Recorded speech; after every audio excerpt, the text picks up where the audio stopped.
तो बच्चों आज हमें पढ़ना था किरचॉफ सेकंड लॉ। कल हम लोगों ने पढ़ा था Kirchhoff first law. Kirchhoff first law जिसे हम जंक्शन लॉ भी कहते हैं, उसको हमने सीखा था, समझा था क्या होता है स्टेटमेंट और कैसे उसको सॉल्व करते हैं, कैसे सॉल्विंग होती है, उसके बारे में थोड़ा बहुत पढ़ने जाना था। आज हम लोग किरचॉफ सेकंड लॉ की बारे में बात करेंगे। सेकंड लॉ को कहते क्या है और भी क्या नाम होता है क्या सेकंड लॉ का, किरचॉफ सेकंड लॉ। और किरचॉफ सेकंड लॉ होता क्या है, क्या क्या प्रॉपर्टीज हैं, क्या स्टेटमेंट है, उसको देखेंगे। तो हेडिंग डालते हैं Kirchhoff second law. Kirchhoff second law क्या है? किरचॉफ का सेकंड लॉ, इसको हम लूप लॉ भी कहते हैं। जैसे उसको हमने जंक्शन लॉ नाम दिया था, इसको हम लोग नाम देंगे, दूसरा नाम है इसका लूप लॉ। वहां पे जंक्शन लॉ कहा गया था फर्स्ट लॉ को, यहाँ पर सेकंड लॉ को कहा जाएगा लूप लॉ कहा जाएगा। क्या होता है इसका मतलब और क्या होती है इसके इम्प्लीमेंटेशन। पहले तो स्टेटमेंट के बारे में बात करें तो स्टेटमेंट कहता है around any closed loop, around any closed loop of a circuit. अगर किसी सर्किट के क्लोज्ड लूप की बात करें, the algebraic sum of changes of potential, the algebraic sum of changes of potential is zero. The algebraic sum of changes of potential is zero around the close loop. Close loop के around अगर कोई close loop है, circuit में कोई close loop है, closed loop का होने का मतलब है कि करंट उसमें बार बार घूमती रहेगी, क्लोज्ड हो जाए। अगर क्लोज्ड लूप है तो पोटेंशियल का जो डिफरेंस है, चेंज इन पोटेंशियल, इसका algebraic sum, change in potential का एल्जेब्रिक सम क्या होगा? जीरो होगा। चेंज इन पोटेंशियल का एल्जेब्रिक सम जीरो होगा, यानी पोटेंशियल में जितना चेंज होगा उसके एल्जेब्रिक सम अगर हम कर लें तो वो कितना आना चाहिए? जीरो आना चाहिए according to Kirchhoff second law. इसी लॉ को दूसरे टर्म्स में क्या लिख सकते हैं? The algebraic sum of all the EMFs in loop, all the EMFs in loop is equal to the sum of the products, sum of the products of current and respective resistance. Statement समझ में आया? नहीं। Summation of all EMF यानी ई का summation बराबर होगा summation of I R के। Algebraic sum of all EMF is equal to the algebraic sum of product of, algebraic sum of product of current and respective resistance, या फिर आप resistance and respective current भी कह सकते हैं। तो statement लिखते हैं। स्टेटमेंट क्या है? In any closed loop of a circuit, the algebraic sum of changes of potential is zero। या फिर इसी चीज को दूसरे तरीके से लिखा जा सकता है, इसी टर्म को दूसरे टर्म में लिखा जा सकता है, the algebraic sum of EMFs of a closed loop is equal to the sum of products of resistance and their respective current. ये है स्टेटमेंट्स, ये है स्टेटमेंट्स। आप दो स्टेटमेंट में से कोई भी एक स्टेटमेंट याद कर सकते हैं। आप चाहें तो दोनों याद रख लीजिए, आप चाहें तो दोनों को अलग अलग याद कर सकते हैं। एक भी स्टेटमेंट आप लिख दोगे तो आपको नंबर फुल मिलेंगे, दो लिख दोगे तब भी नंबर उतने ही मिलने वाले हैं अगर जितने मार्क्स का क्वेश्चन होगा। एक से अगर याद हो जाए तो एक ही याद कर लिया, दोनों याद हो जाए तो दोनों याद कर लीजिए। ठीक है ना? समझ में आ गया होगा। स्टेटमेंट ये है। अब इसकी प्रूविंग देखते हैं, इसको ऐसा कहा क्यों गया, ठीक है, कहा क्यों गया, इसका मतलब क्या है, जो हम लोग लिख रहे हैं इसका मतलब क्या है, चलिए देखते हैं। रफ करें इसको, स्क्रीनशॉट ले लिया होगा सभी ने।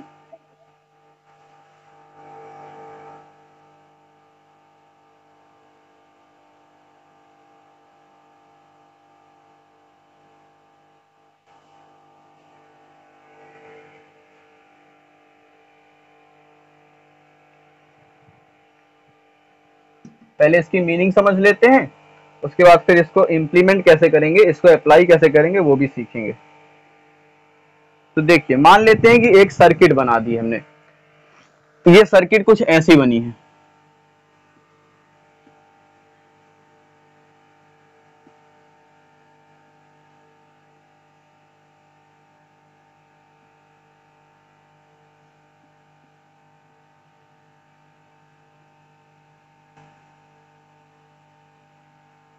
यहां पर एक E1 है, E2, R1, R2 और R3, ठीक है, कुछ ऐसे बना हुआ है। मान लीजिए ये सर्किट बनी हुई है, इसमें आपको 3 क्लोज लूप दिखेंगे।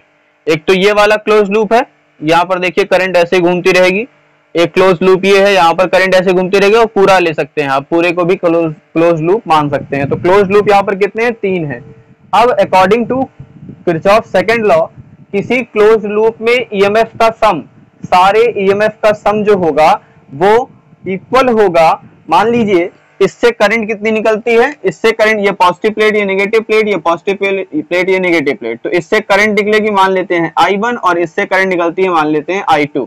तो इसमें क्या करंट फ्लो होगी, I1 करंट, यहाँ पर क्या करंट फ्लो होगी, I2, और इस पर क्या करंट फ्लो होगी, I1 प्लस I2।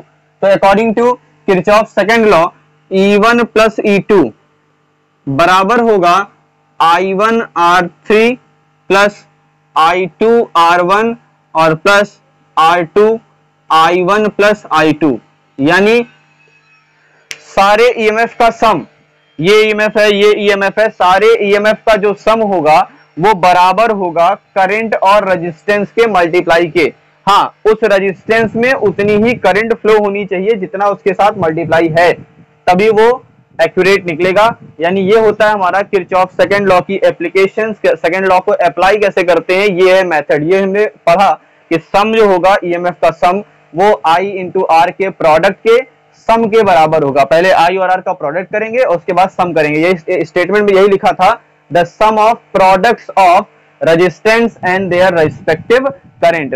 रेजिस्टेंस और उनमें जो करंट पास हो रही है उनके प्रोडक्ट का सम कर लेंगे तो वो किसके बराबर होगा, टोटल ईएमएफ के बराबर होगा। समझ में आ गया होगा।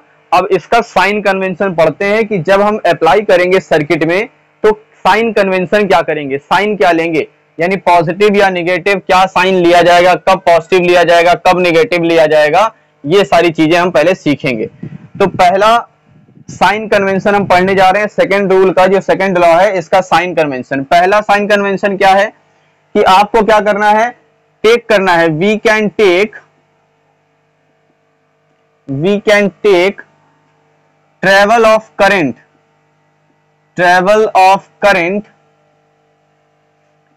इन क्लॉकवाइज और anti clockwise.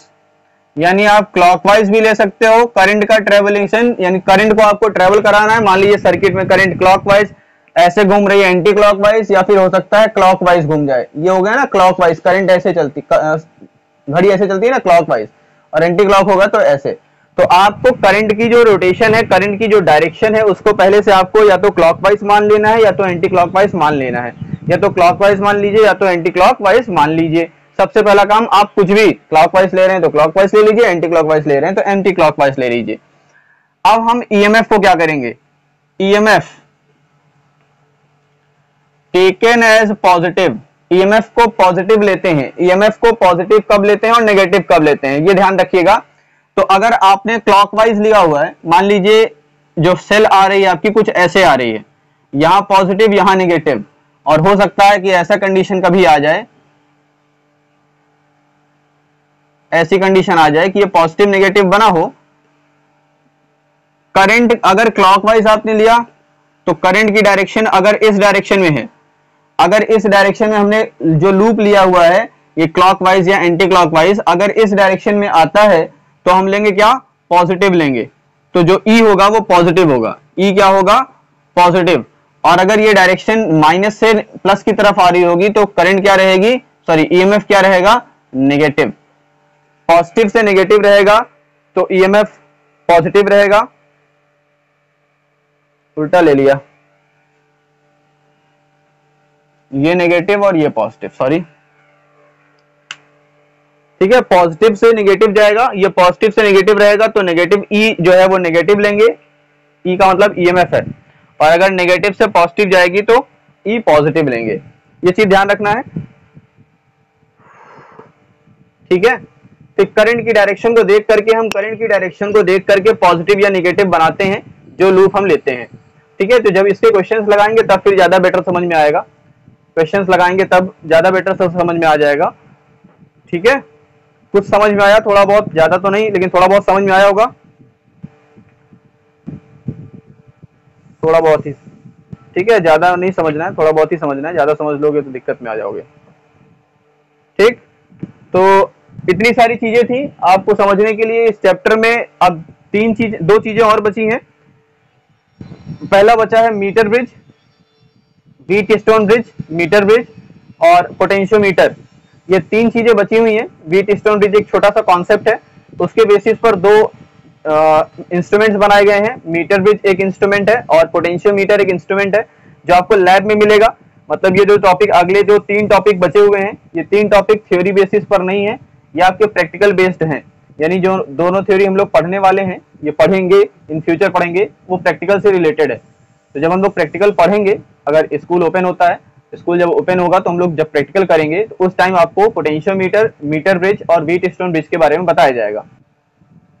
Junction law apply होता है जहां पर दो तार आपस में आकर के जुड़ रही हो। मान लीजिए आपने कोई सर्किट बनाई है ना, तो आप सर्किट से क्या कर रहे हैं, मान लीजिए एक सर्किट ऐसी बनी है कुछ, उसको थोड़ा समझा देते हैं आपको।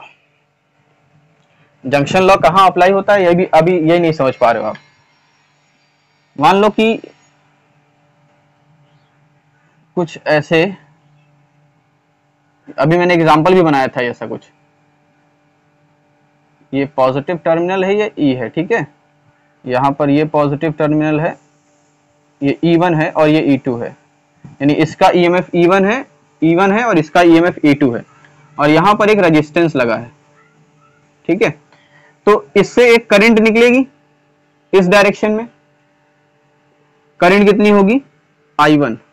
इससे एक करंट इस डायरेक्शन में निकलेगी, I2। जब ये करंट यहां पहुंचेगी, यहां पर इस पॉइंट पर, देखो इस पॉइंट पर हमने ये वाली तार और ये वाली तार आकर के जोड़ी है, तो जहां पर दो तार आकर के जुड़ेंगी, ये तार आकर के जुड़ी, ये वाली तार आई, यहां से करंट यहां पर आएगा और इससे इस वायर से करंट यहां पर आएगा। अब ये दोनों करंट जुड़ जाएंगी, यानी I1 और I2 देखो पॉइंट की तरफ आ रही हैं। तो I1, ये वाला करंट I1 और ये वाला I2 पॉइंट की तरफ आ रहे थे, तो यहां पर दोनों जुड़ गए और इस वायर में अब करंट फ्लो होना स्टार्ट होगी। यानी इस करंट में जो इस वायर में करंट फ्लो होगी वो क्या होगी, I1 प्लस I2 होगी। जंक्शन लॉ तब लगता है जब किसी सर्किट में कहीं पर दो तारें जुड़ करके एक तार में परिवर्तित हो रही हो, या 3-4 तार लेकर के आप आ रहे हो, सबको इकट्ठा जोड़ दिए और जोड़ करके एक वायर निकाल दिए, तो तीनों से जितनी करंट आ रही होगी इकट्ठा होगी और एक वायर पे उतनी ही करंट आगे फ्लो होगी, वहां पर लगता है जंक्शन लॉ। समझ में आया जंक्शन लॉ कहां अप्लाई होता है? इन्वर्टर वाले कंडीशन पर जंक्शन लॉ अप्लाई ही नहीं होता, ठीक है। जंक्शन लॉ जहां पर सर्किट जुड़ती है, जहां पर दो तारें, दो या दो से ज्यादा तारों को हम जोड़ते हैं आपस में। तो ये था Kirchhoff second law. Kirchhoff second law पढ़ा दिया। व्हीटस्टोन ब्रिज है, मीटर ब्रिज है, पोटेंशियोमीटर, ये आपको प्रैक्टिकल बेसिस पर है, तो प्रैक्टिकल जब होगा तब मैं समझाऊंगा, नहीं होगा तो फिर देखा जाएगा फिलहाल। लेकिन आज के लिए मुझे कम पढ़ाना भी था, आज ज्यादा पढ़ाना भी नहीं था, गर्मी बहुत लग रही है मुझे, तो इस वजह से आज मैं क्लास ओवर करूंगा। समझ में आया है? टॉपिक खत्म हो गया है, चैप्टर कंप्लीट हो गया है, चैप्टर से कुछ बचा नहीं है, न्यूमेरिकल्स बचे हुए हैं, न्यूमेरिकल्स हाँ चैप्टर खत्म है। वही मीटर ब्रिज बचा है, व्हीटस्टोन ब्रिज बचा है, और पोटेंशियोमीटर, 3 टॉपिक बचा है जो आपके प्रैक्टिकल बेसिस पर है, थ्योरी में आता नहीं है वो। ठीक है, हाँ मीटर ब्रिज प्रैक्टिकल में है बेटा, आपके 2 प्रैक्टिकल है मीटर ब्रिज से रिलेटेड, मीटर ब्रिज है, पोटेंशियोमीटर है, ये 2 बचे हुए टॉपिक। और ये टॉपिक, ये जो इंस्ट्रूमेंट हैं, ये दोनों इंस्ट्रूमेंट है, मीटर ब्रिज और पोटेंशियोमीटर दोनों इंस्ट्रूमेंट हैं, और ये किस प्रिंसिपल पर वर्क करते हैं, तो व्हीट स्टोन ब्रिज के प्रिंसिपल पर वर्क करते हैं। और व्हीट स्टोन ब्रिज क्या होता है ये भी चीज मैं बताऊंगा इन फ्यूचर, जब प्रैक्टिकल हम लोग करने स्टार्ट कर देंगे तब। ठीक, आज के लिए क्लास ओवर करें।